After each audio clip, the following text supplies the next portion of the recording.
This episode of Ouzo Talk is brought to you by Kingsford Smith Transport. Have a group that needs transporting? KST has you covered with their fleet of professionally maintained buses and coaches, catering from 9 to 57 passengers and driven by experienced drivers.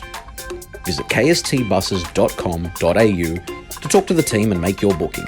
Kingsford Smith Transport, proud sponsors of the Ouzo Talk podcast. There's no Ouzo Talk without a bottle of Ouzo, which is why we love the Greek Providore. Get a real taste of the very best produce that Greece has to offer.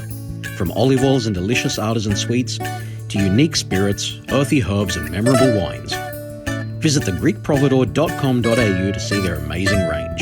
The Greek Providore, proud sponsors of the Ouzo Talk podcast. Sound is.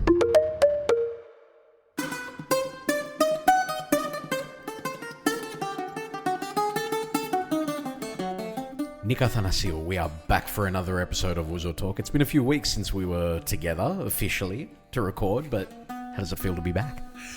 Mate, it's great to be back. You know, again, I miss this environment, you know, holding a glass of Ouzo and getting amazing guests on here. But, mate, we had a fucking great year, haven't we? Absolutely. I mean, we are getting close to the end of the season and we're sort of beginning to wrap up a little bit. But, yeah, I mean, some of the guests that we've had on, we started off really strong with Nick Giannopoulos. We had, are you even Greek, Christine there? I mean, amazing, wasn't massive. It? Massive.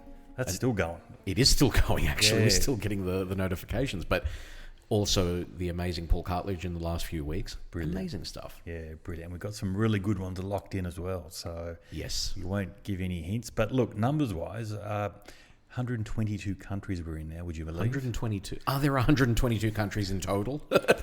300, I think. 297. I can't remember. I did look it up. I forgot. So who's the latest to be added to the list? Well, there was an interesting one, Ecuador. So I looked at Ecuador. That was 121. Mm-hmm. And I had a look. There's Greeks in Ecuador? Couldn't believe it. Anyway, and then I... Ask Billy Kotsis, he'll tell you. Well, that was my punchline, mate, because I ruined it. Sorry. I read the Greek Herald. Yeah. There was an article in there about Greeks in Ecuador. And who wrote the article? Okay. Our man, Billy Kotsis. There you go. It was there. Naturally. And there's photos of him. He's always... And in the photo, if you read the article, there's a good photo of him with his arm around another pretty girl again. So bloody Billy. It's unbelievable. Travels around the world, you know, looks for Greeks and pretty women. Yeah, absolutely. Yeah, bloody Billy.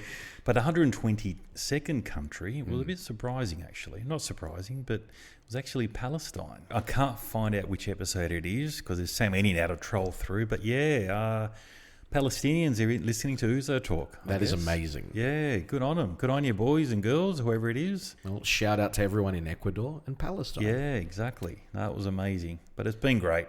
And you can tell, you mentioned earlier, it feels like it's the end of the season because it's warming up here.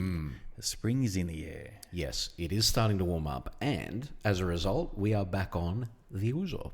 We are, exactly. Cipoto's taken a back seat now, back of the bar, and Ouzo's come to the front. It is. And we'll go into a little bit more detail about what we're drinking later on. But, you know, before we get to all that, it has been a bit of a sad start to the week as well for us because one of the great Greek Australians, Lex Marinos, who was a fantastic actor and a member of our community, actually passed away. Condolences to his family, Silipidiria. We actually spoke to Lex not long ago, talking about getting him to come on the show. Unfortunately, that never eventuated. But amazing memories of a great actor, part of a TV series here, you know, which, you know, by today's standards probably wouldn't get made with a lot of the PC brigade out in force. But, I mean, he was on Kingswood Country and, you know, he was referenced to as a WOG on that show. But certainly not the first, but one of the first examples of ethnic faces and names on Australian TV, wasn't it, Nick?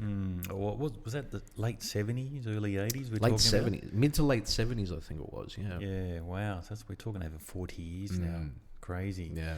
Yeah. Amazing man. You know, again, a pioneer for the immigration lot that came out here and got into acting. So good on him, mate. I guess we should do a toast to him. What do you think? Yeah, absolutely. Cheers to Lex Marinos. And on that note, now that we... everyone's thinking, hey, there's another chin-chin there. There's 3 clinks. Bravo, Lex. We do have a guest in the room, and we're very proud to have him back, in fact, because it's been nearly 2 years since he's been in the room. But we do have DJ Krazy Kon. Yes. Welcome Yes, back. boy, this. It's great to be back.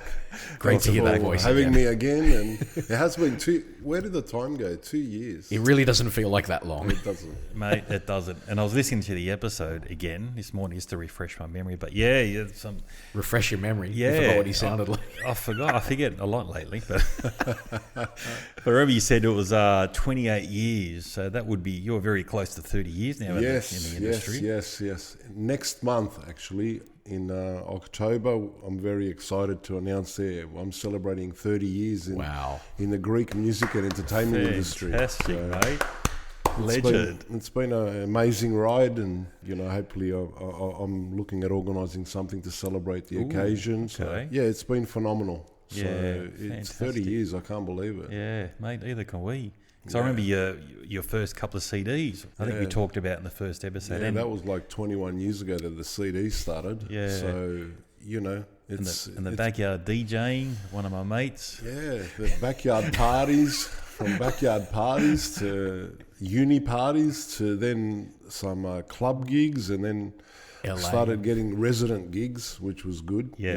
With a Greek scene that sort of that 94, 95, 96 mark, I started getting resident gigs at places like Red Martin's, a Steady Bar, Rendezvous, Sfinaki Bar, all these places that sort of kicked off the Greek scene in Sydney. Yeah. So, I got to play resident DJ there and play every week Greek music at these bars, and it was thriving at the time. It was amazing. And then, we started doing a little bit of production, and from the production that led to touring. So I started going interstate. I remember the first one that I went to was Brisbane. I was so excited, And then we've, kept on going around Australia, and, probably done over 100 gigs now at all the cities across Australia, and we've gone everywhere. Yeah. Melbourne, Adelaide, Darwin, wherever there's Greeks, I found them, Mate, definitely. You're like a magnet. Yeah. You turn up and... Yeah, so it was on the plane every couple of weeks. I remember when I got married in 2005, my wife didn't see me that first year. I was going interstate every week and overseas. Wow. So you'd be like a platinum member, I'd say. Pretty much, much. In the executive lounge all the time. Chairman's Lounge member. Chairman's. So it was good, Back again, Con. And that sort of led us to, I remember the first international we went to was New Zealand. I got to go over New Zealand. And, That's right, Wellington. Wellington, yeah. We found the Greeks there, and then we started 2010 and then 12. Yep. We started touring overseas to America, and 14 or 15 shows later. I went this year actually in Los Angeles again, my second home. Awesome. We want to hear all about that, but I think we've got to have a Let's Drink session. Oh, yes. Yes. Remember that? That's what I love about this You podcast. forgot about that. You come here and you get just fed alcohol flat out. That's why I love you guys. Fantastic. All right. Well, Nick, shall we do the honours? Yes, mate. Let's have a drink.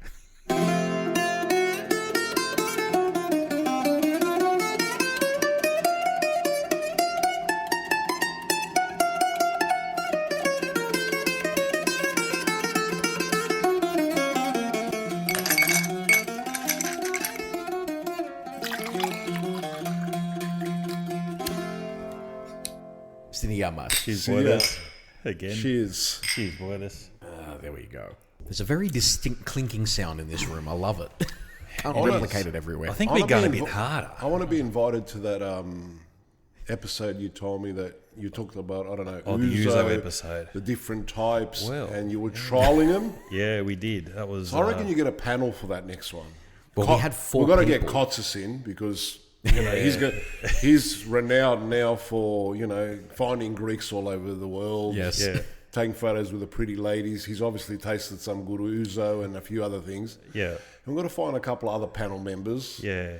And then we've got go two. live. We got 2 resident ones, but yeah, look, I think he's onto something here. Well, this What do is you think? actually something we've spoken about because we thought if we're going to do this again with Tipuro, which I mean, I've let the cat out of the bag. Tom. But if we're going to do it, So we're planning a Tipro episode, similar to the Ouzo one. We thought we've got to go bloody big because Yes. we've got the two de Malha that were on the Ouzo episode who are fantastic. Shout out to Foti and Stephen. Yeah. I mean, they bitched and moaned that they didn't get back on the show for how long was it? 2 years or whatever it was. bitches. I know, right? But we thought, mate, maybe we'll do something even more casual this time around, and maybe there'll be some food involved. Maybe there'll be an audience involved. Who knows? There you go. Could be a barbecue involved. There could be. The only thing is, we've done it in reverse. We went the Ouzo in winter, and we're going to do the Tipro in summer. Yeah, it wasn't smart, was So it? no, we weren't thinking. I don't think people mind at all. No, we weren't. No, like, we're aiming it to the European audience, That's right. Northern Hemisphere. We're pretending we're in Greece, Yeah, right? that's it. Yeah. Well, on that note, I mean, we need to talk about who supplied us the drinks. We do yes, have some amazing yes. sponsors on board. So thank you to the Greek Providore for supplying the drink. And Nick, we are back on one of our favourites, aren't we? We are, and surprise, surprise, we're back on the 35N, the Cretan Distillery, the light and vibrant batch, 42% alcohol. It's going down a treat. Tom, I actually missed having the Ouzo. I did too. And I mean, Con's just grabbed the bottle there. Con, what do you think of that one? I love it. First time I've tasted this, and it tastes fantastic. Of course, you're going to get great product there from the Greek Providore. Definitely. And but the bottle looks nice, and yeah, it's really nice actually. Great taste. I'll tell you when I'm about 2 or 3 deep, but Yeah. first ones taste good. You know what the funny thing is? 2 or 3 deep means nothing to us now. Yeah. It's got to be like halfway through the bottle before it even... No, I was talking about 2, 3 bottles deep. Oh, deep. Okay. The bottle, sure. Do you remember the last episode, mate?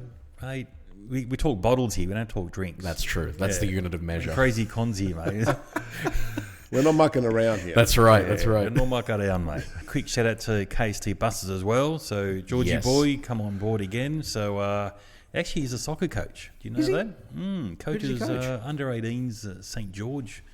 that right? Boys 18. He's having a yarn the other day how difficult it is trying to coach 18-year-olds. Introducing 18-year-olds, testosterone's kicking in, and the women, the cars and stuff. But he was shaking his head. So he probably could use a bottle of this Ouzo, I think. Well, we need to get them in contact. Yeah, so good on it, Georgie boy. So Kingsford Smith Transport, on again. Good on you guys. Thank Appreciate you it. very much to both of our sponsors for keeping this this podcast running.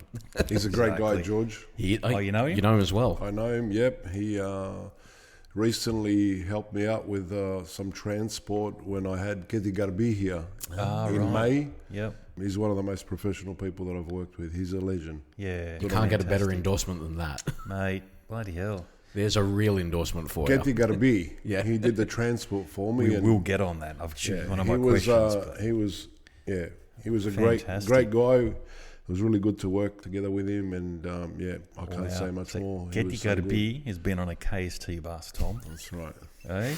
How good's that? I always loved Keti Garbi because I remember when she was proposed to Yes. on Rula Koromila's show back in like 97 Yeah. or whatever it was because we were watching it live. Anyway, I never beside the forget her point. song. Remember the song? After Kati? That's the one. Yeah, that was my favourite. That was like, what, in 2000? That was wasn't it? 2000. I remember it. Yeah. Well, when we're going to get into that topic, I'll tell you all about her because she was amazing. And Can't wait. Yeah. Skin Us came with her husband. Yes. Yeah, Oh, so it her was husband, good. yeah. he was Because there was a line in that song, wasn't it? good. I don't care if you're skin us. yes, yeah. All the women would go, ooh, Well, didn't Fureira do a new version of that song? I think now? she did, yeah. It might have been with the awards, with the music awards, so she might have done a different version of it. But yeah, the original is still the best. I mean, gotta be. 100%. Yeah, she's amazing. Yeah, fantastic. Well, I got to say, let's go back a little bit because after you came on the show, you were kind enough to give us tickets, obviously, to come and see Josephine, who is coming back. Yes. What an amazing show that was. We had such a great Mate, time. she was fantastic. Yeah. Wait till you see her this time. Yeah? She's now, she's even skyrocketed even more in Greece. Yeah. She's got to be one of the top couple of female artists over there right now. This time round, she's coming with a full band Oh, from really? Greece. Okay. So it's a different show, bigger show. She's amazing, she's amazing to work with. I mean, you guys enjoyed the show when you came. Yeah. But the good thing was, everything you said happened. Yeah. Like you said, I think you mentioned, because I actually had to rehear the episode, and he said, they go mad because everyone's standing up. We're about 2-3 bottles in, and then she came on, and when you do your events, everyone's standing up and going crazy, and it's exactly what happened. Yeah. We were there. We had our bottle. I don't normally dance, but I was fucking dancing. I don't know. Not that I can dance. We had such a good time that night. And the funny thing was we knew a lot of the people around us as well. Good. So it was a great night. Top night, yeah. And somehow we knew people up the front. Yeah. So we snuck out up the front as well. So I don't know if I should be telling you that, but Probably not. I'm trying to police that. yeah. No, it was great. And No, the she's staff back- were good. They yeah. did try and stop us, but I got a good in and away sidestep. I know the promoter. Yeah. Con said it was okay. Karen said it was okay. Yeah, she's good. She's absolutely amazing. Like she's a dancer. She's a writer. She's a great singer. Her voice is like listening to a CD. You know, it's Fantastic. It's exactly the same. And she's a great person. And I've got to know her even more now for the last couple of years. And I'm excited. She's coming out this November. And it's a bigger show. She's bringing a full band, plus it's a bigger tour. This time we're doing Sydney, Melbourne, Adelaide and Darwin. Wow. So that's going to be pretty full on. 2 weeks, four shows in about 12, 13 days. Let me ask you though. I mean, you say it's a bigger show. There's a band coming out. Logistically, what does that mean for you? It's more people, it's more headaches, more work for me because last time she came up with, it was a smaller show. We're dealing with like 4 or 5. So now, we're dealing with 8 people. So, there's more people to move around logistically. Obviously, there's visas, airfares, insurance, all this stuff that you got to cover, getting the itinerary with the other promoters interstate, the sound check, riders, all this. I might give her some of this Ouzo backstage, see if she likes that, So She'll definitely like that one. That's another topic altogether. Riders that these people ask for. Actually, we should talk about this. But so Garbi had 14 people. So okay. it was thus why we needed the buses Yeah. to move everyone around. So, even the smallest thing like that, when you're dealing with 6 or 7 people, hey, I can ask a mate of mine and with 2 cars, we can move them around. Yeah. But when you start getting into the bigger numbers, you need transport and you need a bus. And you need people to pick them up, drop them off, move them around here, there, to the venue, to the sound check, to sightseeing. So things add up, costs add up. You know what I'm saying? So, it's all good. It's manageable. Has your production company grown because of that? Or are you still sort of managing on the same staffing levels? Or do you need people? No, we need people, definitely. So definitely my production company, as we've gotten bigger with the concerts, we're employing more people now. I can have up to 20 people working on the show. You've got door stuff, you've got flower stuff, you've got drivers, you've got sound, lighting engineers, you've got, your runners, so it all adds up. It's great. As you get bigger, you need more staff, definitely. And they're hard to find, but I'm lucky that I've had good staff that have been with me for years. My door staff have been with me for over 20 years. So that's great. Well, it's a good sign. It means, I guess you're a good boss, good manager. Well, I hope so. If people want to stick around, it's They a good thing. yeah, I hope so. Which is, if you treat people nicely, of course they'll want to stay with you, which is good. Well, I mean, you were front and center that night. I mean, you were very visible that night at the door and, helping with the tickets and all that sort of thing. You got to be hands-on. You got to be hands-on. I'm very hands-on. I don't know. Others might be, they put the jacket on and they go hiding or whatever, but I am full on getting everyone in, seating people, making sure the artist is being looked after, arriving, looked after, to get them on stage. I relax when I get everyone in.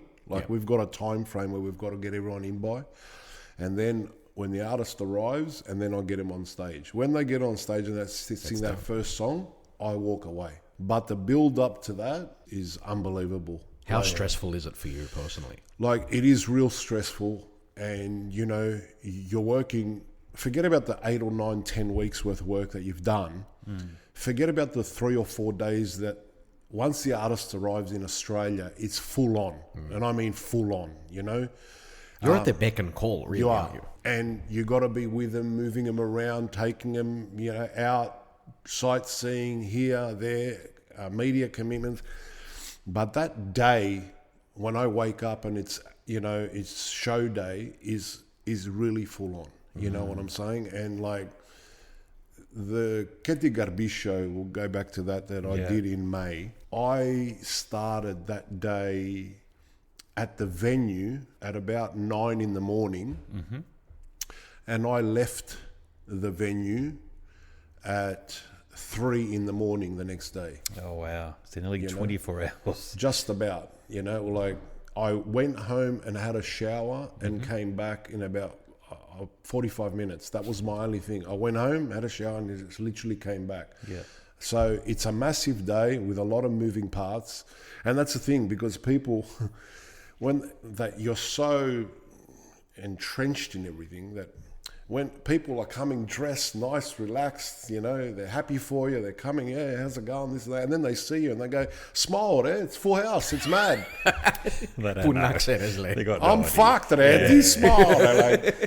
So, a lot of people don't understand that behind, but it does, there's stress on the day, but like I said, I relax when they're on, everyone's seated, everything's working properly. Because there's so a lot of much can times go that you've got to wrong. put out fires on the spot. Yeah. And that takes, it's staff fires, production fires and whatever. So, you have to think. What's the biggest fuck up you've had where you've just been like, oh, fuck, what am I going to do now? Touch wood, I've been doing shows now for like 12 years. We haven't had a major fuck up. Maybe the door's going a bit too slow to get people in. Look, sound and lighting wise, I can't say we've ever had a real fuck up, Like a blown speaker or a mixer or something. That's been really good. See the contrast? So you're thinking blown speaker, lights go out.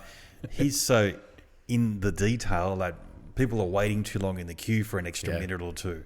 Yeah. So that's what I mean. When you're hands-on, you know all this stuff. 100%. And for you, that's the issue. Yeah, so basically, Wow. Like I said, I've been lucky. I don't put it down to luck. You got to have a little bit of luck. Oh, it's but prepping and planning. I am a perfectionist. Yeah, sounds like it. To the T. That I know that floor plan inside out, where everyone's seating, where like it's gone through my head so many times. That floor plan, the tickets, where everyone's seated. It's like a jigsaw puzzle that you got to put together, and it plays a big role as well, even where you're sitting people. Yeah. Because, for me, the back rows watch what's happening in the rows before them, and then the before them. So your front row is important people, not because they're throwing flowers, because they're also starting to create a vibe that the people behind are watching. Wow. So there's a lot of thought that goes into it, but I'm a perfectionist with that staff, sound, lighting, with the whole thing, but the whole experience. When we open those doors at 9 o'clock, I know what I want for the next 5 hours, and I have to go as close as possible to following it. So to answer your question, Tom, I'm lucky that we haven't had any major fuck-ups. It's been maybe timing or this or that, but in regards to everything else, it's been pretty good. It's been pretty good. Hey, and that goes down to planning. good staff. Yeah. Planning, a lot of planning, and good staff. The club that I work with are on the ball as well. Yep. So, and hopefully we won't have any. Because we experienced it. And everything you said in that episode, I think I might have been telling you on that night. We had an usher, smiling, happy, funny guy, made us such a took us to our difference. seat. All the staff at the ticketing place. We're in the queue. There was people walking up and down the queue. Like the queue wasn't long. Yeah. We sat down. Everything you described, and I thought, well, fuck, okay, let's see. And you pulled it off.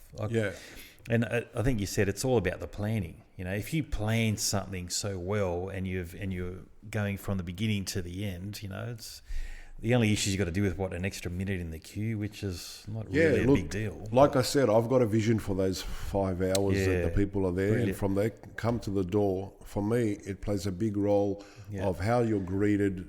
How long you wait, when you come in, when you sit down, it's an experience. If you're going to give me X amount of dollars and you're going to have a good night out for you and your pareja, for me, it's not when the singer comes on. Yeah. For me, it's when they enter they got to have... Probably the car park. Well, the good thing about the club, Yeah. it's got a great vibe. Yeah. The arena, the Canterbury Hoston Park RSL, which I've been doing shows now for 3 years plus. Yeah. You know, you park there, you roll in, the club, you know, you can grab a drink, grab something to eat. Yeah. You can, you know, play a poker, and then the outdoors open at 9. Yeah. So you've got a vibe in the club before you get in. But when you get in, you know, I want them to remember my door staff that have put the wristband on you. You get a good vibe. You're in a good mood when you go in already. So, I think your wife did ours. Right. Yeah, I think your wife did ours. And there was that young kid. He worked for the Greek Herald. What was his name? Chris. Chris. Yeah, he works for me, at the door. Chris was there. Yeah. And we knew him. Hey, how are you? And he was ushering. He was smiling. He was happy. He had a good vibe about him. Yeah, it's a good vibe. So, great. Yeah, no, it takes a lot of planning, and that's what people don't understand. I think. I like what you said. Like now, because I used to, you know, in my previous job, I used to do stuff like that, set up airports. Yep. And we'd do that, articulate stuff, you know, like to the nth degree. And it sounds like that's what you're doing. But what blew me away was you actually strategically put people up the front. So I'm assuming they're young and vibrant. They're going to get up and dance and drink, and then the next row will follow them, and the next row will follow them, sort of thing. That's the way I look at it. Yeah. So people who have got that atmosphere behind 100%. that geffy, you put them in strategic positions. Yeah, that is brilliant. Yeah, that's the way I look at it like that. Yeah, it makes sense. Perfect. So where can people buy tickets for this upcoming show now? Yeah, you can get in contact with me or through social media or, you know, on my number or whatever. So the show's 15th of November here in Sydney. My birthday. There you go. Really? It is. There you go. You're going to have to come to this one. Yeah. With the Ouzo bottle. Josephine, we're going to be giving a couple of shots in the Camarini before she comes out. No, beautiful. Give her this 35N, 100%. Yeah, so 15th, get in contact with me on socials or my number. And, mate, I've got like 5 tables left. It's almost sold out. Already. It's almost sold out. Wow. So, amazing. Fantastic. And there's a good vibe around Melbourne and Adelaide and Darwin. So, yeah, last time she came out was 2 shows. This time it's 4 shows, double the amount of people. So it's going to be great. I recently saw her in... I went to the Music Awards, which we'll probably talk about later on. I got invited to the Music Awards this year in Athens, and I went for a week. Wow. And it was one of the most amazing experiences, a bucket list for me. Really? And I got to spend... She performed 2 songs, but I got to spend some time with her in Athens, and she's really looking forward to this tour in Australia. Yeah, it's great. Fantastic. So, Music Awards in Greece. Well, let's talk about that. Yeah, maybe we'll just touch on it now. Yeah. So, what is it like? What, as big as the Oscars for Greeks? It's like the Greek Grammys. Wow. Okay, the Mad Music Awards in Greece. It's massive. It's huge. So, and who won it? Who's the best artist? They just give awards for anything. So many artists. Okay, Did Josephine win anything? Not this year, but she did last year. This year, Elena Paparizou got the Icon Award. Okay. Okay, so she won what? Eurovision. Correct. Wow. So she got the Icon Award this year for 25 years. Okay. Despina Van Dijk got awards, Paparizou got awards, Anastasia got awards, a lot of rappers and trappers got awards. Yeah, look, it was non-stop. Wow. So the genre is changing now. So you said a lot of rappers. And Definitely. So no more the like... yes, but they're still paying tribute to that through these Icon Awards. There was different appearances. Like, man, it went for 5 hours. Really? And I got invited by a record label in Greece, and they said to me, listen, we love doing work with you, not just through the singers that you're bringing over, but also the albums that you're doing and work with us and whatever, and we'd like to invite you for the VIP treatment, backstage pass, the whole experience. Okay, I've got to hear this. So what is that? What does that mean? You got my attention. So we went to the awards. So you landed in Athens. First of all, let me tell you how it goes down. So that phone call came from Josephine's manager, right? Yep. And he goes to me, I've hooked this all up. You got to come to these awards. It's going to go off, right? And I go, when is it? He goes, not this Wednesday, next Wednesday. He rings me on Saturday night. Yep. I go to my wife on Saturday night after the phone call, and I go, she knows my bucket list was to go on these awards. Okay, right? so it's already been spoken about. Because I said, this would be amazing. Just the production of it. You've seen it on TV. It's fucking massive. incredible. Man. Yeah. It's like the Greek Grammys.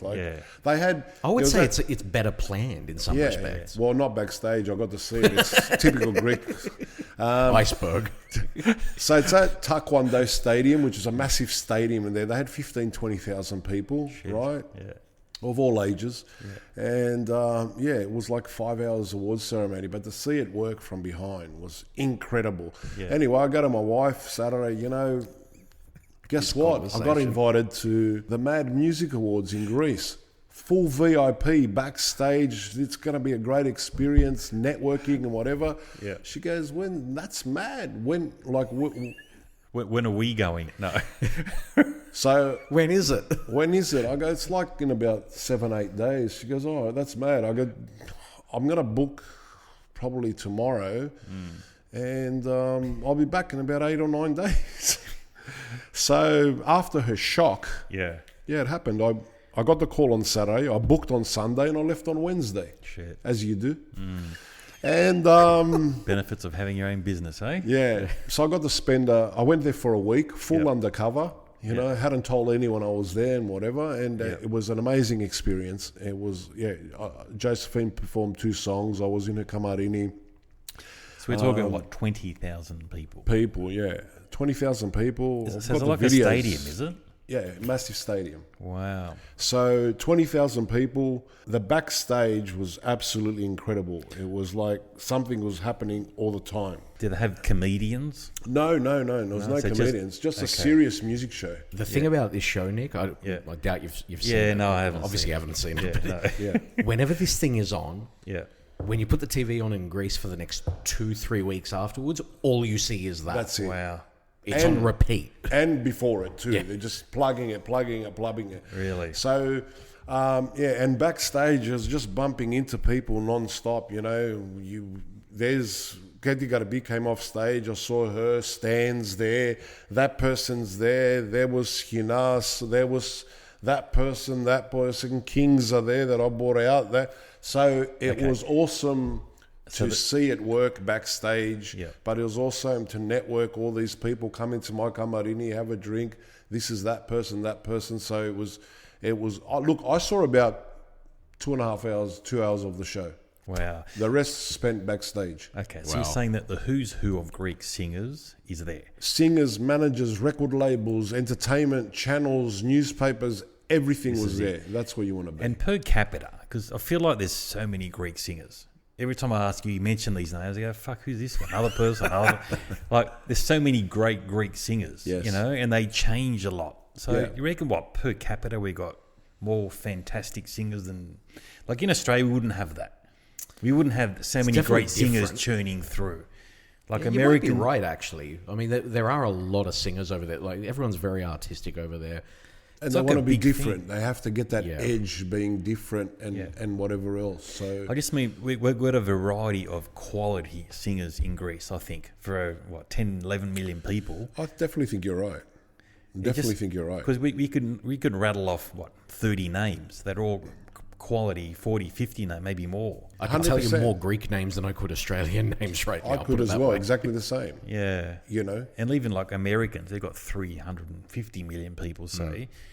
Would they have the equivalent of, quality artists? American artists, like like singers. I'm sure they'd have a lot as well. But they would have a lot. But we're talking about 11 million versus 350 million. 100%. So per capita, I think we're way up there. So I reckon per capita, definitely we are. Yeah, definitely we are.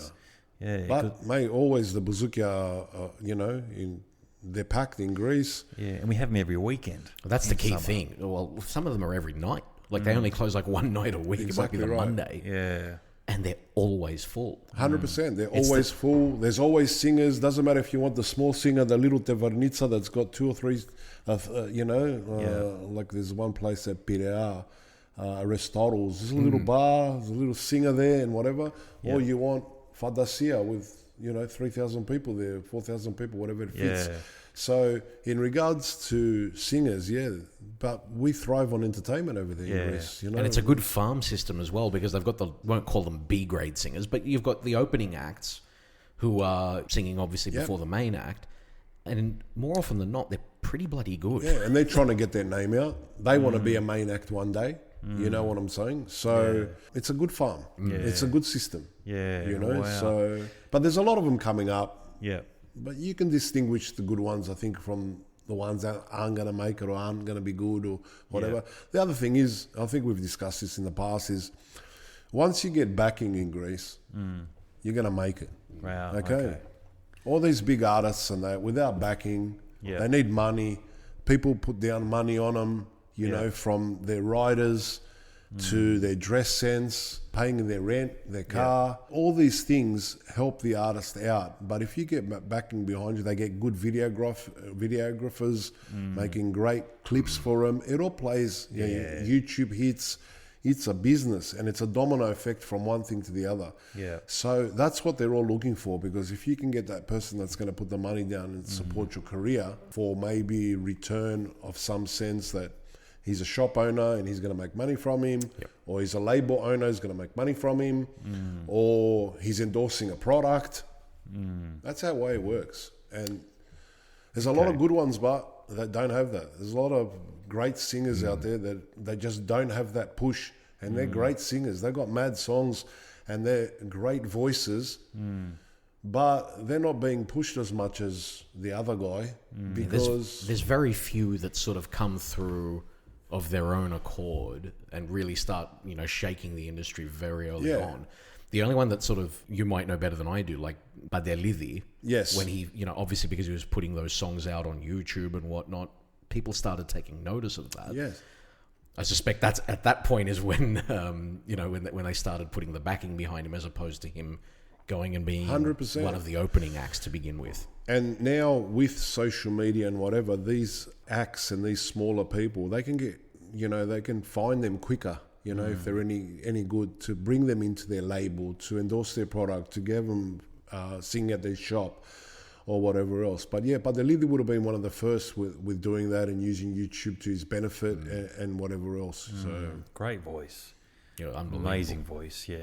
So give us some gossip. Anything exciting happened backstage? Did you see anyone have a fight or something, or someone was pissed? There's a lot of arguing, typical Greeks. Arguing and yelling and who was yelling? Oh, people that are... Arieros? Was he? No, he wasn't. Having a punch on with someone? No. I saw him getting his awards backstage with his pretty smile. He was good. And I can't say anyone punched on. What about your Kumbaro? How did he go?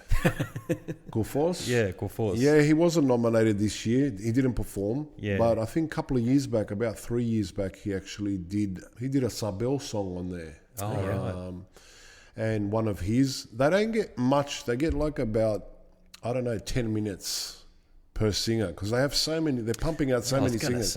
There was like, I don't know how many singers would have sang. I mean, the 2 hours that I was there must have been like 20, 20 singers that came on. So, no punch-ups, but it's chaotic back scene to see the producers putting it together, meeting their time frames, getting people on stage, the hosts, this and that. So that was pretty cool to look at, But the people that I bumped into, it was good. And I hadn't told anyone that was there. So it was like, yes, I said, ti cani se dore malaga. They must so it was really good. Like I said, for me, being in the music industry, to actually see it on TV so many times and to be invited to it and experience it was, awesome. So you're going to get back there next year or what? I don't know if we can get back there next year, but we'll see how we go. We'll see how we go. Yeah, fantastic. Well, tell us about Keti Karbi. So she was a massive name. I remember her in 2000s, and you brought her out here. I brought her out here. That's massive. It was the first time she came back in 20 years. Is she one of your biggest artists that you've brought out? She's the biggest. Yeah? For sure. In regards to, we're talking about an icon, a legend. She hasn't been here to Australia since 2005. It was a massive project to put it together. She did 4 shows that we had to organise. So a lot of people. Just sorry to interrupt you. So for our, say, non-Greek listeners out there, who would she be compared to? Madonna. So it's like Madonna. When I that's a good when I called the venue, I said to them, "Do you have this date available?" And they said yes. And I said, "Okay, I've just booked the Madonna of Greece to come perform here." Yeah. Like they were freaking out. Yeah. Same with the accommodation. When I called the hotel, I said, "I've got the Greek Madonna coming in." Yeah. We're talking to the equivalent of the Madonna. Yeah. Okay. Man, people found out where I had her. Yeah. Okay. Yeah. They were waiting at the lifts when she was coming down for dinner. Yeah. How'd they find that out? Yeah. Wow. And it was like, like we had I'd picked her up for dinner one night with my wife and my daughters to take her to dinner. And there was a couple of little dudes just hanging around the lifts and whatever else. And my wife goes to them, "You reckon these guys want photos or autographs or whatever, this and that?" Once she came out, they sort of swarmed towards her, so...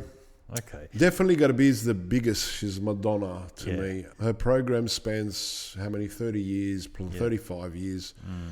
What she's done in the industry, and just for her to trust me to organise this tour after 20 years was amazing. And it was an amazing 5 days that I spent here in Sydney. I had never met her before. And she is one of the nicest people I've worked with, but one of the most down-to-earth people. She was not pushy. She wasn't demanding. She was very polite. Her band members never said thank you to me, but Garbi said thank you to me every time I'd go to the dinner or take them to sightseeing or whatever. She didn't have to do that, Yeah. So in regards to her, amazing person. The performance was great, but more the 4 or 5 days that I got to spend with her. And her husband, Dionysis Ginas, who I've known for 20 years. Okay. Right. So I've known him for a very, very long time. So I got to spend time with him, and now their son, Dimitris Ginas, 24 years old. Yeah, and he he actually blew me away. Really? He's a young voice with a lot of energy on stage. He comes on, sings his hits, everyone else's hits, plays the keyboard, runs around the stage. He did a little set to break up his mum's show, and he was really impressive, actually. Wow, He was quite impressive with the energy that he brought just for that little half an hour while his mum was changing to come back for second programa. Yeah. But, she was amazing. She was truly amazing. So take us back to the moment where you've understood that you're going to book her. Yeah. This is happening now. Yeah. What's going through your head? Where were you? What was it a phone call? Was it an Yeah, it email? was. It was a manager that came to us and said, an agent. It was an agent. So the agent said that I've got the possibilities of booking Garbi for you for Australia. Are you interested? And I said, yeah, I want to do it. Get me the details. The details came back, spoke to everyone else that was involved, the other cities. If you guys want to be in, yeah, we're in. And basically then we decided to move ahead with it, And I tell you, when we were starting and getting the advertising out and all that, it started hitting me then because the response was phenomenal. Like, I had my phone on my ear non-stop. I remember that day that we went on sale 9 o'clock in the morning, and no word of a lie, I was getting phone calls till 12 o'clock midnight that night, and it was constant. Yeah. My phone was glued to my head. Really? It was non-stop, non-stop, It was chaos. It was chaos. Then starting to put it together, you started getting excited.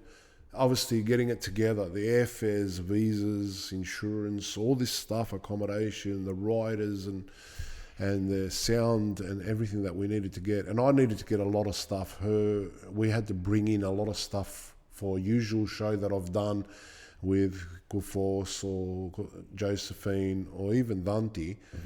Her rider was really extensive, and we had to ship this in and get it at this venue, and it was next level.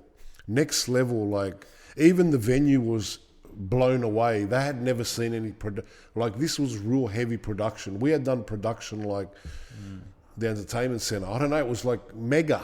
What were they bringing in, like pianos or something? No, mostly the sound, lighting, a lot of lighting. Yeah. Definitely lighting. They were very, very on low. She had her own sound engineer and lighting engineer come from Greece. That was operating everything and whatever else. I'll tell you when it hit me.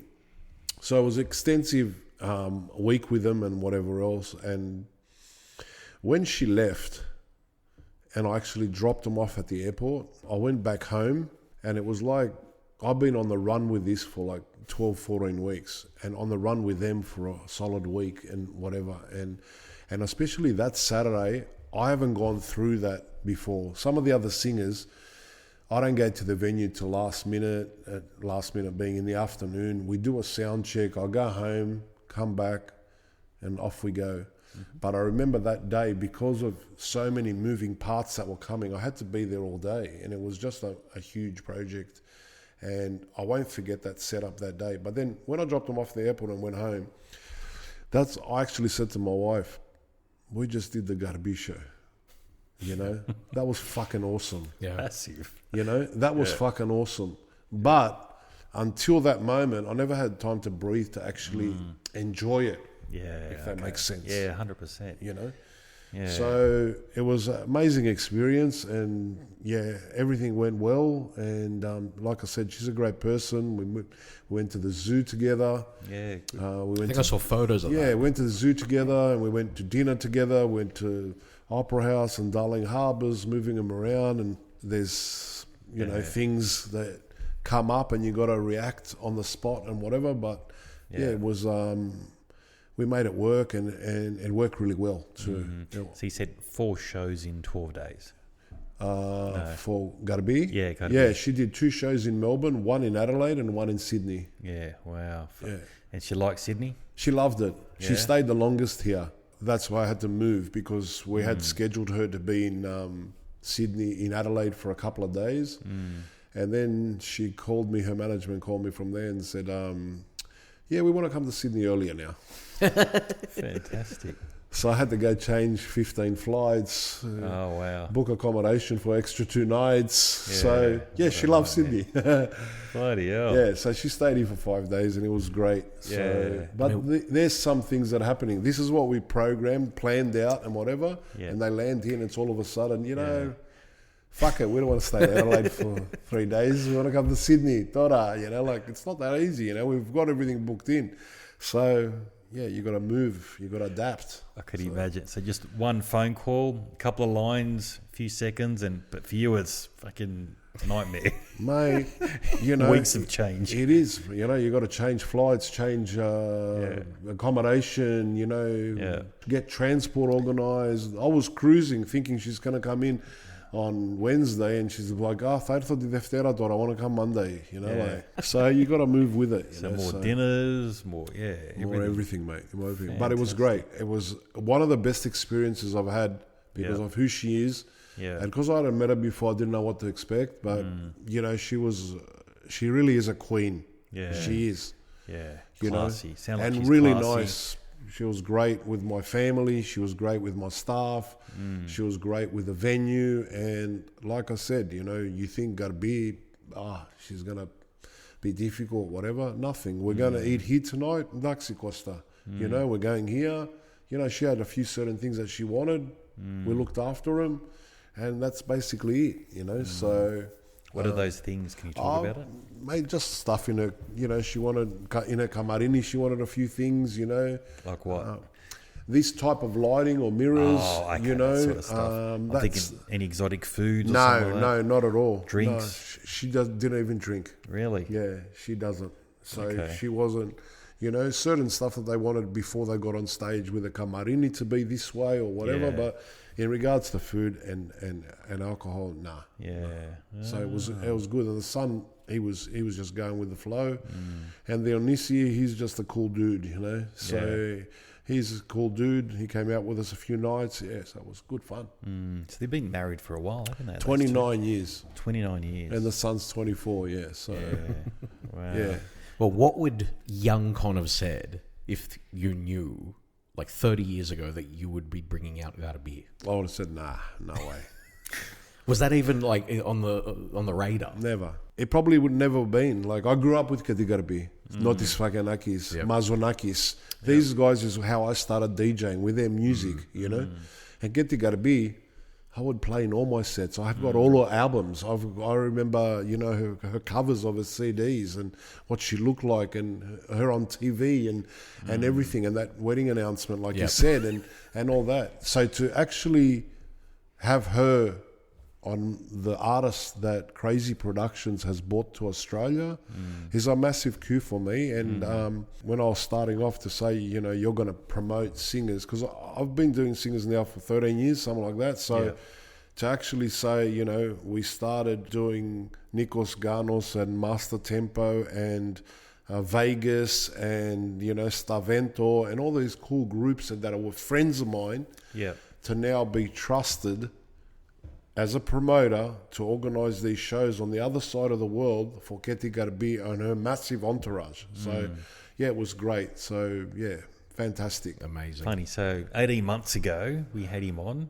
So I was going to ask you, what have you been doing the last 18 months? But, mate, you're just going bigger and better every time we see you now. Mate, I get bored easy. So, and I challenging myself, So 18 months...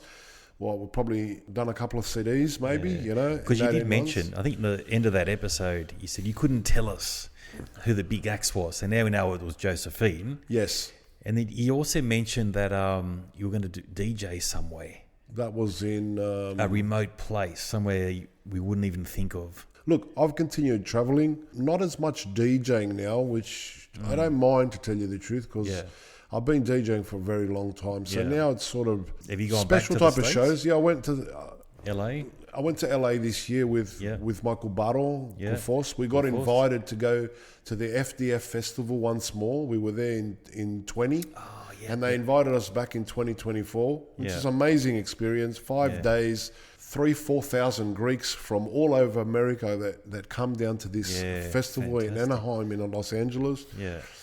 There's entertainment for 4 days that goes on, and we were on the Saturday night, and I DJ'd before and after. Konstantinos brought his band from Greece. He did a show. He did his show. It was amazing to be able to ask to go back there. For me, it's the third time, because I've now gone in 16, 20 and 24. Yeah. I love it. It's a 5-day festival. Four days. Thursday, Greeks Friday, Saturday and all around Sunday. the US turn up. Thousands. Yeah. Thousands come for this festival from all over. And I was meeting Greeks from San Francisco, Utah, New York, Chicago, Florida, all over the place. They come, they converge for this, for this festival. It's there's nothing like it in the world. That's what's so unique about it. There's nothing like it in the world in regards to the entertainment, the dancing. They've got about 100 schools that come there from all over for dancing. It's a mad vibe. You walk in and there's 2 hotel blocks, the Hilton, and we stayed the Marriott, and there's just Greeks everywhere. The balconia got Greek flags. You're walking in the corridors, it's all Greek music everywhere. The guys in the piscina, other guys yelling, there's dancing out on the street. It's chaos there. Chaos. And that's why I've been all over the world, and that's why it's a very unique event, and I'm lucky that I get invited back. And so I went back with Konstantinos this year. Beautiful. And it was amazing, and we've had a couple, like I said, the DJing has been sort of picking and choosing gigs now that I want to go to, and concentrating now more on the production and the shows. Yeah. Definitely the shows. So these Greeks now, they're probably third generation Greeks. So our parents who were born in Greece come here first. Yep. We're the second, we're born here. We're talking about, say, third generation. Do you think the Greek culture, the Greek music scene is dropping off in the diaspora? In here or in America? Let's start here in Australia. Do you think it's dropping off? Because we're talking about the third generation. Now. So it's like our kids now. They're in their 18, 20s. Top question. So our kids... Okay, my daughter's just about to turn 18, my oldest, okay, and my youngest is 15. So I definitely think it's dropped off a little bit. I don't think they have the education of Greek music and the availability of bars, clubs and everything that we had, which they can just go visit to and whatever. Yeah. Unfortunately now, and it comes across all of Australia, right? There's not many Greek places that you can go to if you want to go to a bar, listen to a DJ or bouzoukia or whatever. There's not. Let's be honest. There's nothing in Sydney. Yeah. There's one bouzoukisadiko in Melbourne, track. Yeah. And the other states don't have anything.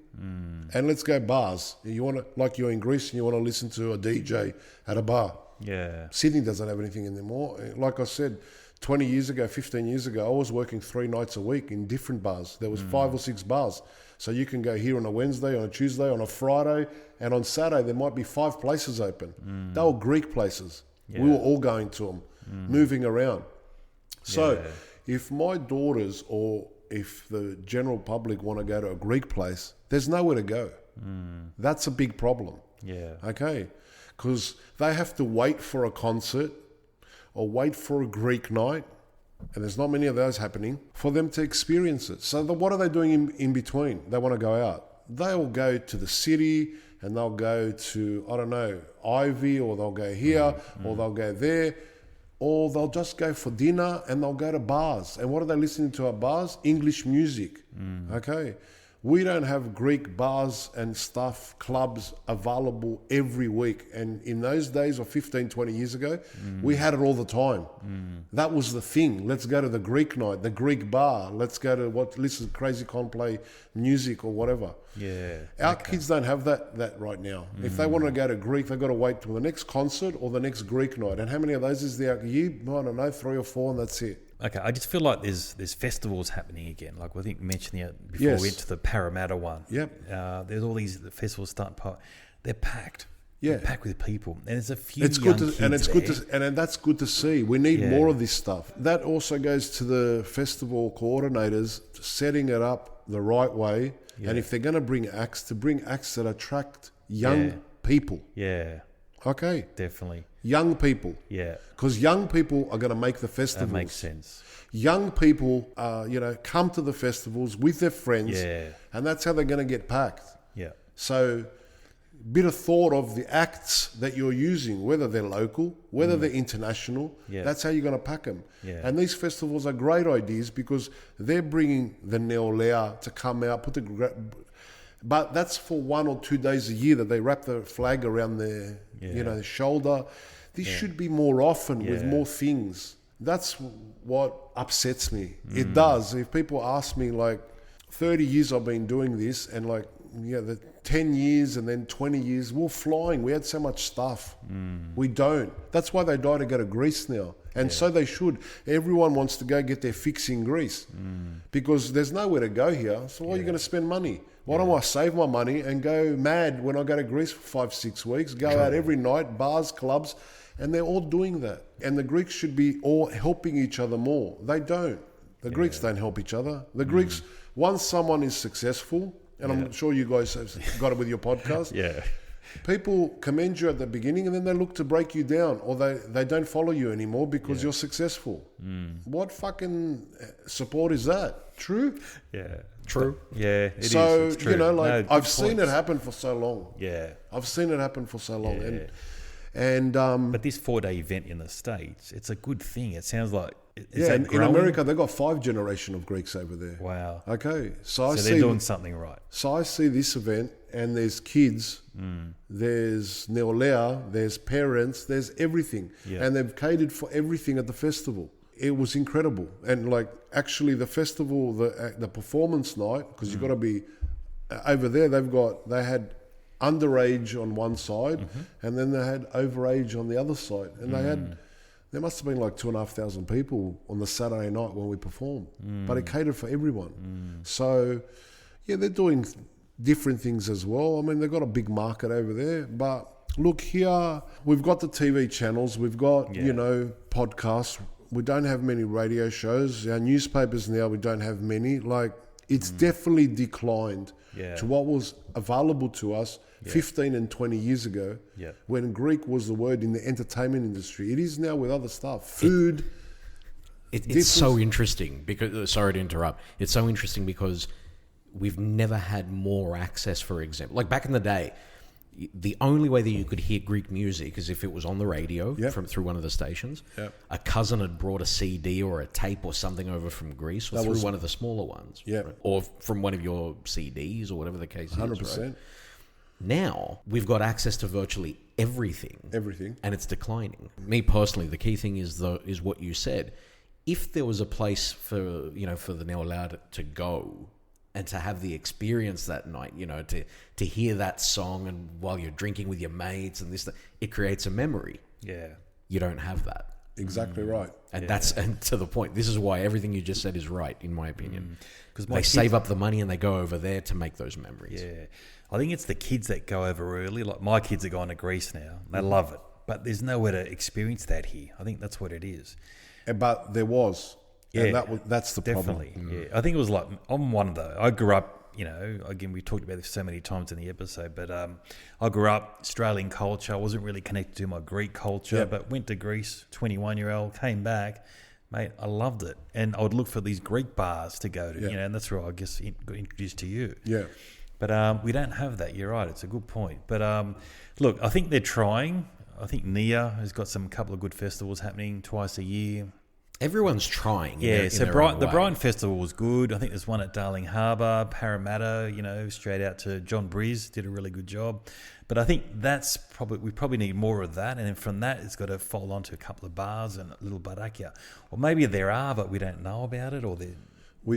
Trust he me. would know. Oh, you would know. You would know. I mean, Tom, I wouldn't know, But they made it. It's just gotten more difficult in Sydney too. Too many restrictions. That's we what- talked about that too. So has that improved? Do you think now? No, not at all. Not at Why all. would a bar owner go drop $500,000, $1 million to set up a bar? Yeah. And then have to finish at 12 or 1, can't serve that type of alcohol, shots after midnight, I don't know, smoke there, noise complaints there. No one's So willing it's to still do it like anymore. that, eh? It hasn't improved. And nothing's improved. You were very vocal about it Mate, 18 months ago. it upsets me. Yeah. I don't know about the non-Greek scene, but I'm talking about the Greek scene. And even the non-Greek scene, I've seen that it's not gone to... The clubs are gone now. Yeah. To me, it's these dinner bars afterwards. They go for dinner, and then it translates into a bar. Many places are doing it. Okay. Well, I still play music on the English scene. I can tell you that the standard wage for payment for an act, solo artist, duo, trio, it went up by $25 Yep. in the last 30 years. That's nothing. There's no incentive there for the artist to do it, number one. Wow. And most of these places don't see the value in it. To them, it's really it's just an expense. We are way behind Europe.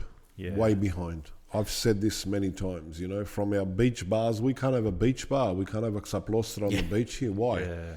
Okay. And you go to a night, you got to finish at midnight. I went and saw a mate of mine perform on Friday night, okay?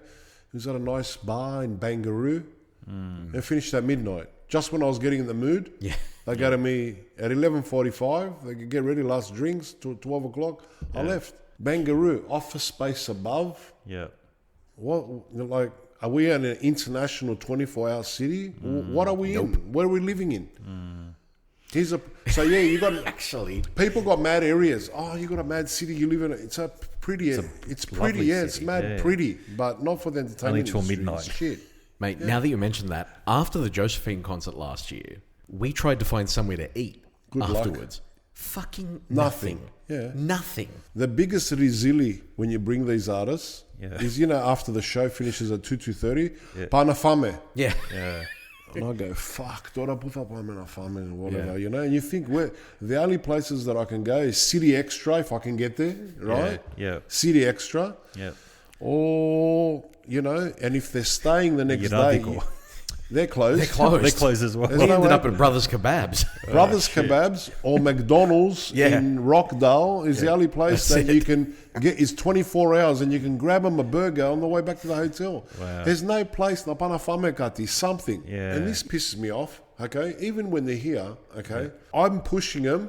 We've got 8:30 dinner. 8:30 dinner. Clinic Cuisina. 9:30 it closes. Yeah. And we got to get... They don't give a fuck about time. They want to Yeah. They want to go eat at 10. Yeah. 10:30. Yeah. They don't understand that's different here. Yeah. And that shits me too, because why should the Cuisina... All the Cuisinas are closing early here because the places are closing early. So we got to go eat early. This is some of the stuff that you got to get them to adapt to.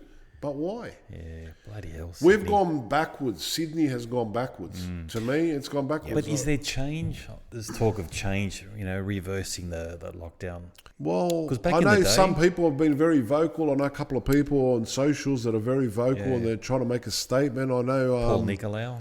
Yeah, what does Paul say about it? Yeah, I think he's very vocal. He's one of the ones that I've been reading about. That's why I thought it changed, but he's very vocal about it.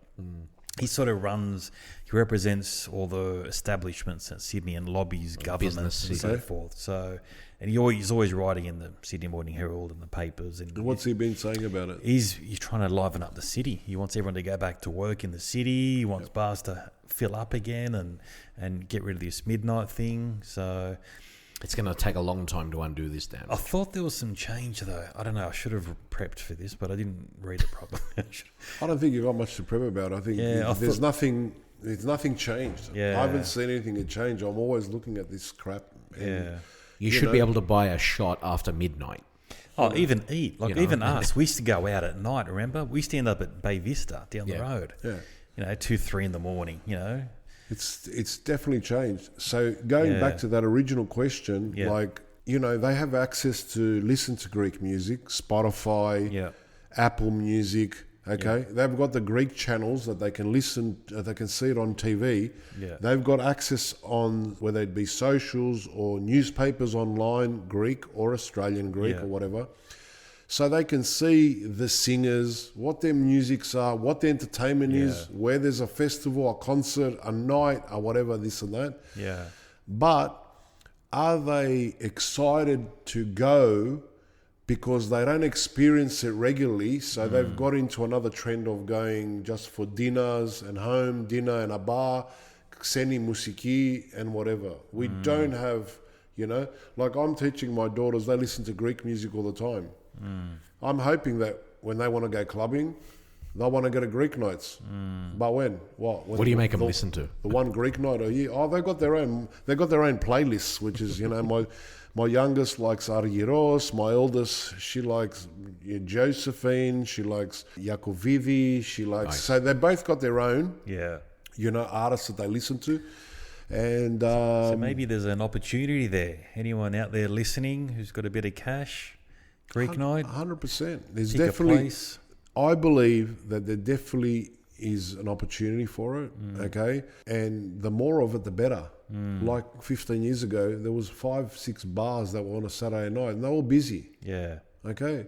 People think, oh, that guy's opening, I've got to shut it down. That guy's opening, don't support it. But man, if that guy opens and you open next to him and you open another guy down the road, mate, it's going to become a bit of a hub here and people are going to be coming out again. We want to drag people out. Yep. The excitement of these concerts is people go out for a night and they want to make a big night of it. That's why you sell out so quickly. Exactly. I'm making it an experience. Yeah. An experience from the moment they park the car. I want it to be like that. Yeah. So why shouldn't we have venues that people, more Greek stuff is? That's what we want, more Greek stuff. Yeah. Now, whether it's too many restrictions, whether it's the generations that have come now, and I don't believe they're not into it. Everyone's into Greek stuff. Yeah. Okay, they want, and I believe that if there was a Greek bar, if there was Greek bouzoukia and if a Greek, people would go every week. Yeah. And then of all ages, they would go because they want their Greek fix. There's nowhere to get a Greek fix at the moment. True. Yeah, 100%. Maybe you should take a leaf out of the Americans' book. It sounds like if you're saying 5 generations and then these 4-day events, they're doing something right. They're doing something right. Yeah. But these cities as in well, LA. they've got to listen. In New York and Chicago, there's a lot of Greek bars and restaurants and places that you can go every week. Yeah. We want weekly stuff. We want Greek stuff that's on all the time. Yeah. So we can have a choice. I can ring you boys and say, do you want to go for a drink? I feel like Greek music tonight. Do you want to go down to X place? Yeah. And that's it. We can't do that now. Then if you don't want to get a Greek fix, where are you going to go? Yeah. You're not going to go anywhere. You just save. And say, you know what? I'll save it and I'll go mad in Greece next year. And that's what everyone's doing. Yeah. And in a way, that's good too because they go there. Yep. Then they get the fix. And then they come back and they're looking for Greek places. Yeah. So why don't we have it? Exactly right. Yeah. Well, let me ask you. There's so many amazing artists in Greece at the moment. I know you're sort of finishing up a compilation at the moment. Who are the ones to watch? What really excites you about Greek music at the moment? Who are the artists that you're really into? Look, the good thing about the Greek music is it continues to evolve. Okay, like I'm just about to finish my 29th album. Okay, which comes out later in October this year. And in licensing the tracks that I'm putting on these albums, I've found over the last 20 years that they're continually changing. You know, when we started, it's what you said before, Laika and whatever. Then it became Laika pop. Then it became Laika rap. Then it's got now where we have dance, pop, rap, trap. There's so many genres of Greek music, and that's what makes it beautiful, because everyone... You might like one style, you might like one style, you know what I'm saying? So I find that it's definitely changing, but old is also new. Okay, so they're coming out with old songs and remixing them, you know what I'm saying? It might be an old KST Buses song. Okay, so I just saw an old song, Paramilas, which is an old Aggelopoulos song, and Saliki is about to re-release it now. Oh, wow. Okay, so old songs like that. Okay, this year, Eleftheria, this summer, she made popular again, Sepira Sovara, Sabel, with a new vibe on it, right?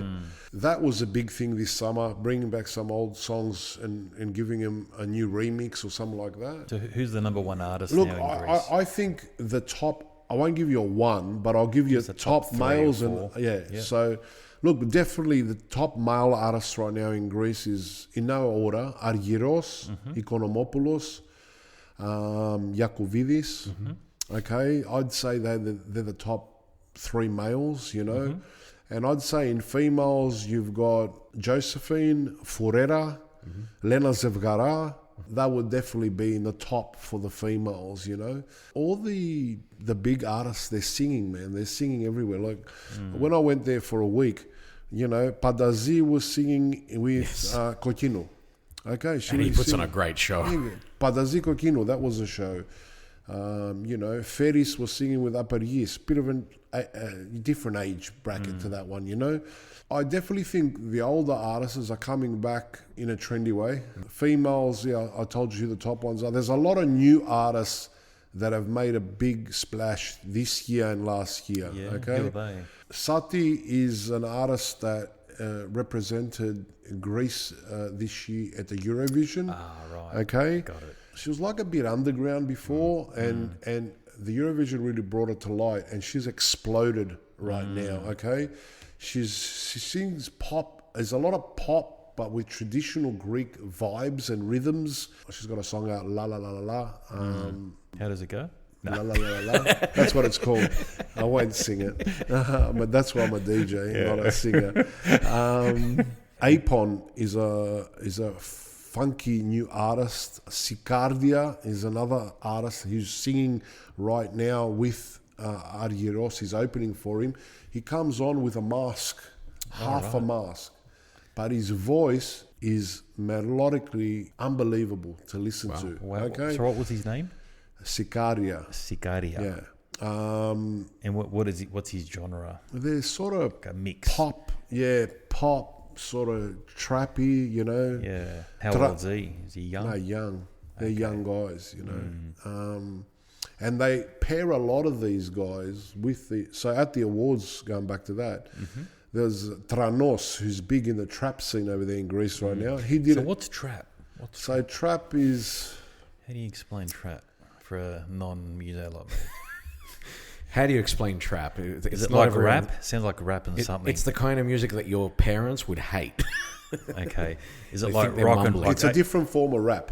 Okay. Let's put it like that. Like an AC/DC playing rap or something. It's like American gangster rap, I reckon. That's right. Okay, got it. It sounds a bit like they're mumbling in a lot of respects. But even they're starting to commercialize their music a bit more too now. Yeah. Okay, so one of the biggest trappers, his name is Tranos. Okay. He's Tranos. huge. Is that like NWA a bit? No. So he's with the Pizzerica, they all love him in Greece, this guy. So they paired him with KST Buses to do a song over there. Wow, what a mix. At the awards. So they're pairing people off like that, you know. I think last time we spoke, you said there's an international flavour. They merge Greek music with Assyrian, or 100%. Israeli, all that sort of stuff. Is that still happening? Yep. This year there was a song, Shik Shak Shok. Yes.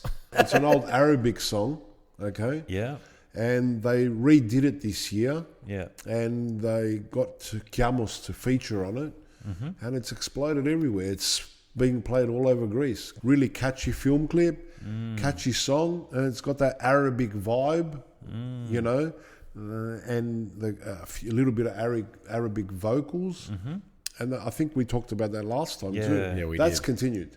That's continued. That's just. But this year I saw a lot of Greeks doing Romanian songs, Syrian songs, and doing Greek versions of them. So Well, my wife and Alcubara, Christina, are absolutely obsessed with that song. The original one first, and Right. then the Gamos, wasn't it? Camels, Yeah. Absolutely obsessed with So it. that trend with the Arabic feel definitely was the last couple of years, definitely this summer, because there was a lot of Habibi something songs this year, Yeah. you know. Okay. And have they made any inroads to mainstream? Like, have they hit, you know, I guess US they are. charts, all that sort of those. stuff? Or are they mainstream now? Would you say some of these Greek songs, or are they still very regional? They're mainstream in Greece, and you know, well, I I don't mean, know- like, on they a don't make global scale. They don't make charts over in America and Australia and whatever. They Not don't yet. make charts. Yeah. No. I guess is that their plan to do I that? don't think or- it's their plan. Their plans these days, the way I see it, is they want to release a song. The It sounds like they're covering the Balkans, Middle East, all that 100%. region down there. This is what they do. They want to release a song. Yeah. So once they release the song, that song can feature for them to get a residency somewhere. So if they've got a residency as a shop, they want to open up with a new song. It usually goes new song, new video clip, new club that they're working at. Okay? right. That song, so they want to do it for summer, and now they're gearing up for winter. So now they're planning to work at a club somewhere. They want a new song. They want a new look. Okay? Then they want X amount of hits on Spotify, X amount of hits on YouTube. And from that, they want to get shows in Australia, Canada, America, South Africa, blah, blah, blah, and whatever else. Okay. Interesting. Yeah. Yeah. Okay. So that's the setup.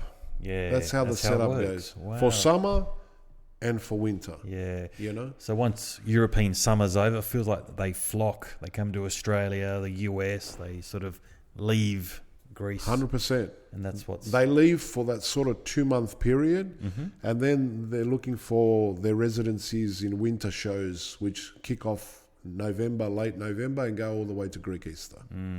So they need a new song, a new clip, and a new look for that show. So but definitely continues to change. Continues the licensing. The tracks that I'm licensing are definitely different field, different genre, and I got to find a way just to put them all together. There's still Laker coming out. There's some great songs coming out. It's what you like. You'll find Laker if you want it. You'll find trap if you want it. He'll find pop if you want it. You know, so I love it But because with they're you, mixing it. you're going to be putting it all together. that's the good thing about a Krazy Kon mix. I put it all together, the Yeah. biggest hits of the year, and that's why people love the albums, because Yeah, I they know love they're your going to get tracks. the biggest songs, and they'll keep up to date. You know, I'm proud that we're educating these people with all these songs that we're getting that were the biggest for the year, and we mash it up all into one thing, and they've got one mad compilation. So that's why it's worked so well. Yeah, it's brilliant. Have you found, so how does Spotify work with these artists? Do you think artists are dropping off because it's not really rewarding? Because you mentioned it earlier, Tom. There's not much pay for the artists anymore. Depending on how big you are, it's not necessarily a good deal, is it? No, that's exactly correct. You have to get in the millions and in the, you got to get big numbers to, start making some money out of it and whatever else. So you're definitely right about that. So if you created a good song, you put it on Spotify, you're not really going to get rewarded. I think your income is going to come from going to clubs and Exactly in right. Greece. You want that song so you can get work. Okay, so you can get work at that club or that island or go interstate or go overseas or whatever. Yeah. Unless you are, you're an American thing and you're artist and you're getting a billion, you've hit billions. Once there's a B, there's more money. Okay, so it's different. But that's why we're seeing so many bands now. Say your Metallicas, your Kiss, your even Led Zeppelin 10, 15 years or so ago. That's why they're all sort of coming out of the woodworks, because they're not actually making money from royalties from record sales anymore.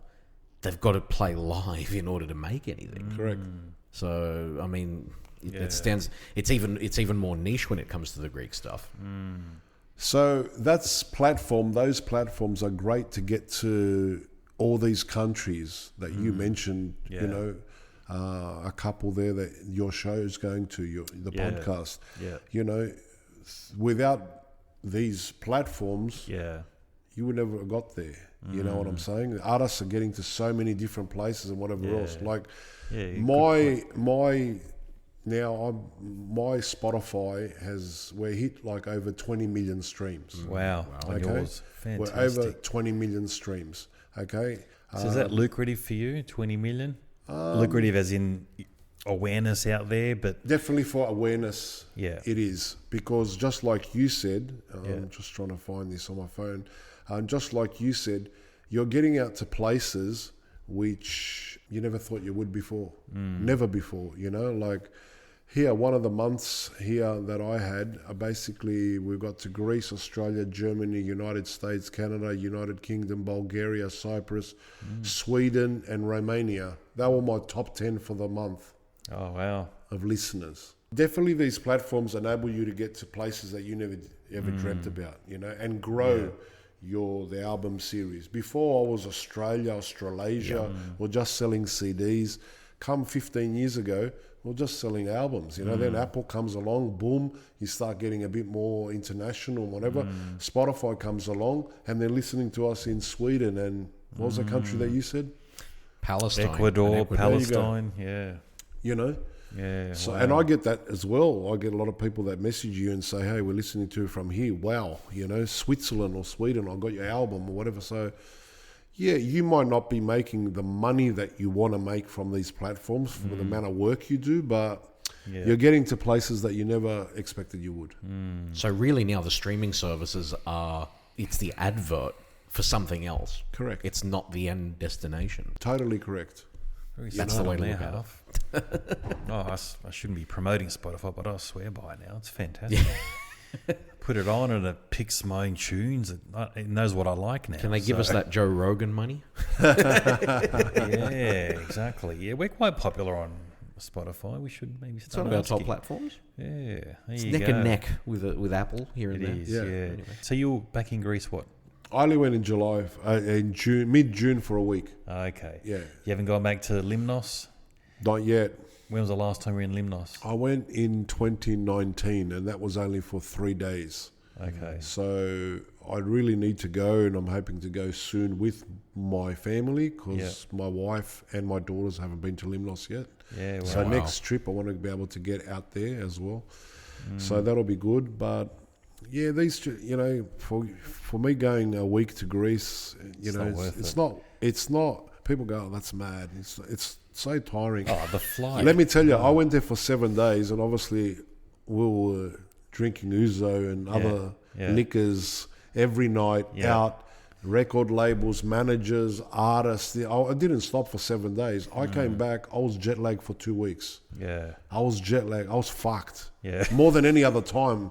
And I was thinking to my wife, am I getting older? Yeah. And it's like, maybe it's the trip was only 7 days. I don't know what it was. That's a killer. I was fucked. Yeah. All right, when you go there for 4 weeks, 6 weeks, maybe you thought, you know, you don't. But this time, the jet lag hit me pretty hard. But that's these trips that I'm doing. I go to LA 5 days, come back. Fucked. Yeah, it's hard. Greece, 7 days. So I was going to go to Greece this year, you know, for 3 weeks, and I was umming and ahhing because for me personally, it takes a good week to wind down. Yeah. Get out of the hustle and bustle of Sydney life. Then I enjoy the week, and then the last week, you're sort of prepping. You got to go back and all that sort of stuff. Yeah. So I've canned it this year. So next year I'm going to go for a good big 5-6 weeks. yeah, that's good. So really enjoy it. But Yeah. yeah, I know what you mean. Have you gone back to Chicago? I haven't gone back. I've only been back to Los Angeles. Okay. That's like a second home for me now. I've been there 7 times to work. Wow. So it's What fantastic. about New York? You haven't gone back to New York? I haven't been back to New York since 2012. Okay. So With your mate Steve. Steve was great. Steve, I actually heard from him. It's a great story. Oh, that was the best. I actually heard from him the other day. I hadn't heard from him for a while, and he sent me a photo of some Aussies that he found. The good thing is with all these people, whenever they bump into Aussies or see Aussies, they think of me and always take a photo and send it. Hey, do you know Krazy Kon? He's a DJ from Australia and whatever. So he sends me just a random photo out of the blue of some Yero and Grian next to him, and he's in between them like this, saying, these guys say hello. Who the fuck are those things? You know? But they're friendships that, you know, you'll have forever. You know what I'm saying? So as you guys know, with the amount of time that you spend here on the show and what else now, my family, my daughter's getting older. You know, the family's getting bigger and whatever.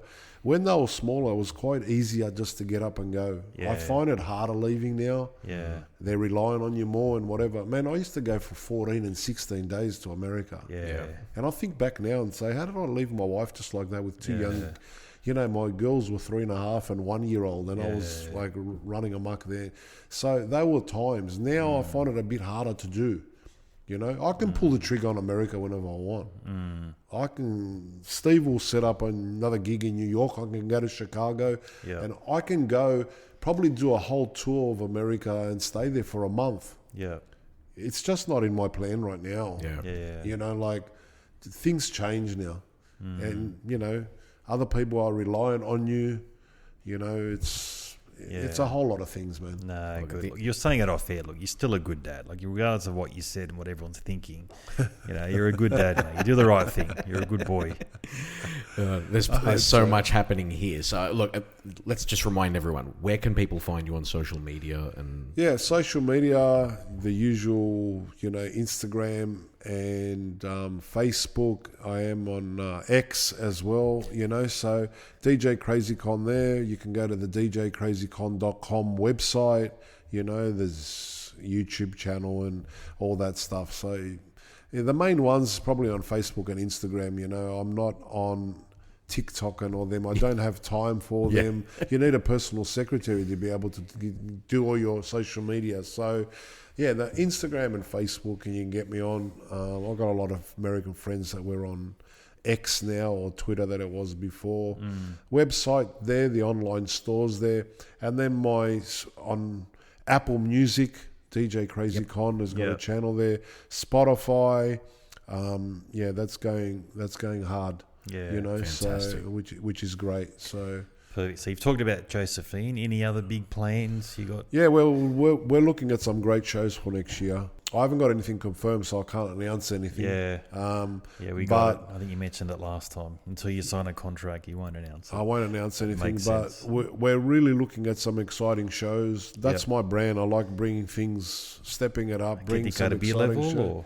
Possibly. Could be, okay. Possibly got a B level, possibly some new age artists that haven't been here before, but we're talking to a lot. He's a good poker player, isn't he? Yeah. We're talking to a lot. So, look, next year will be... Watch this space. Yeah, watch this space. Will be an exciting year for shows. Yeah, you know? Fantastic. We talked about the album comes out, number 29. 29, okay. Grease Mix 29 will come out around the end of October. Should be the 25th. If not the first week of November. Yeah, looking forward to that. I'm really looking forward to that. I know we've got a pretty good track listing. It should be good. And everyone looks forward to it coming out before Christmas, summer. Oh, for us, it's the beginning of summer. That's why I love it. So timing's perfect. And, you know, I'm proud that we're up to 21 years now, which is good. And 30 years has been, to get to 30 years for me, I never thought I would get to it. Starting from scratch, you know, I didn't know I was doing it as a hobby, you know, and then I started doing it. I think we talked about a lot last podcast that, you know, I gave everything up. I went to uni, gave it all up. My parents thought I was fucking crazy. I left a mad job when I came back from Greece, and I started a production company. And look, you know, I started in 94, but that production company started in 98. And then how many years on we're doing it, you know, so... It's amazing. Well, you've probably lasted longer than most real estate agents out there. Yeah. So. Definitely. So don't regret that decision? Nah, definitely. No way. Sure. You know? We're just only commenting how good you look, you know. You don't look stressed, you look good, you look fit and healthy. You wouldn't look like that if you were a real estate agent. Nah. Surely. Yeah, look, we're trying to keep fit these days because I suppose the night industry is very hard. You know, it's you got to be on the go. You're under stress, pressure. You're moving all the time, touring and whatever. So I don't want to be lagging behind. You know, so I want to be fit for the family as well, and for all of us to be fit. You're hearing so many stories these days, as we've discussed. It's been a mad ride. Definitely has been 100%. A mad ride. Well, amazing stuff. Guys, make sure that you're following Krazy Kon on social media. There are some tickets available still for Josephine, very limited by all accounts. So, DJ Krazy Kon, mate, thank you very much for being back on the show. Mate, it's my pleasure. I love coming and hanging out with you guys. Great vibe, great Ouzo. Definitely, mate. We love it too, mate. We love your stories. Thank you for having me. Thanks for your support. And you guys keep on going hard. That's all I can say. Likewise, mate. Thank you. Definitely, mate. Awesome. Good stuff. Fantastic. Well, ouzotalk@outlook.com is the email. Follow us on social media @Ouzo Talk and @Ouzo_talk. And on YouTube, Nick Athanasiou, DJ Krazy Kon. Thank you very much, gentlemen. Thank you, everyone. Good night. Γεια σας. Ακολουθήστε μας στο Soundees, στο Spotify, στο Apple Podcasts και στο Google Podcasts.